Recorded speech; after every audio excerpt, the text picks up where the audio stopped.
आमकां 7 सुमार कॉल येयले घराचेर आंबो पडलो म्हणून हांगा इमिजिएटली टर्न आवट केलो आमी हांगा येवन पळयत जाल्यार घराचेर आंबो पडलो आनी तेंचे सर्वीस वायर आसता पळय तेजेरूय आसलो तो लँड जाल्लो इमिजिएटली आमी काम सुरू केलें नळे तेंचे तो एक 20 नळे तेंचे फुटले कामे मोडल्यात आनी एक अर्दे वर मायजूच लागले आमकां क्लियर करपाक घराक डॅमेज जाला हय डॅमेज जाला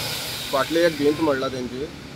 वाशे काम्यो आनी नळे फुटला एक बीन मोडले हय कोणाक इंजरी ना 2 व्हीलर आसली ती काडली आमी पळय इंजरी कोणाक इंजरी काय ना सकाळी बरोबर 5:30 सुमार वारे येयले वाऱ्याचेर घराचेर हे पडले झाड पडले ऑलरेडी थंयसर एक कित्याक पडपा कारण म्हणजे कित्याक थंयसर एक स्पीड ब्रेकर आसा पळय ते स्पीड ब्रेकरान न्हू फास्ट ट्रक बी येयले काय हालता आनी सगळे घरूच सगळे वायब्रेट जाता हांगाच न्हू तर सर भोंवतणी हे एक 5 घरां आसा ती सायडीक 5 घरांनी घराचेर सगळी चिरावळे येयलेले आसा